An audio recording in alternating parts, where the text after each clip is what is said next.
Muncul ke publik, kini nyawa pemimpin militer Taliban yang paling dicari Amerika dihargai 72 miliar rupiah. Polemik di Afghanistan masih terus berlanjut. Hal itu tak lepas usai Taliban menguasai Afghanistan. Sejumlah hal tak terduga pun akhirnya bermunculan. Akhirnya satu persatu pemimpin militer Taliban yang paling dicari Amerika Serikat muncul ke publik setelah kelompok ini menguasai Afghanistan. Dalam struktur organisasi Taliban, di bawah pemimpin tertinggi Haibatullah Akhundzada, ada dua pemimpin militer yang paling diburu Amerika. Mereka adalah Mullah Muhammad Yaqub atau putra pendiri Taliban Mullah Muhammad Omar dan Sirajuddin Haqqani, putra dari komandan Mujahidin terkemuka Jalaluddin Haqqani.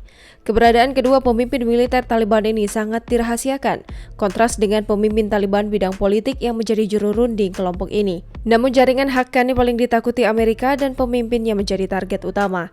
Sirajuddin Haqqani diyakini oleh beberapa ahli telah memperkenalkan bom bunuh diri ke Afghanistan dan dianggap bertanggung jawab atas beberapa serangan bom bunuh diri di Afghanistan, termasuk serangan di Hotel Top Kabul, upaya pembunuhan terhadap Presiden Hamid Karzai saat itu, dan serangan bunuh diri di kedutaan India.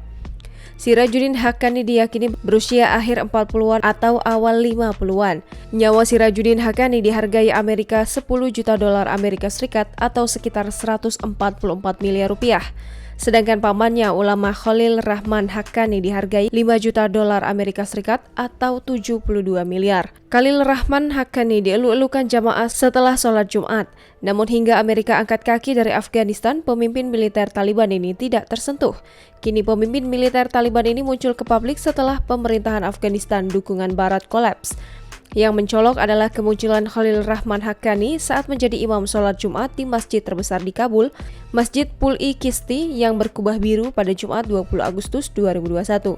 Diapit oleh pengawal bersenjata dari mimbar Khalil Rahman Haqqani yang menyandang senjata karabin M4 buatan Amerika, menyampaikan pesan yang meyakinkan kehidupan di bawah Taliban akan berbeda dari di bawah penguasa yang digulingkan yang dicapnya lemah dan korup.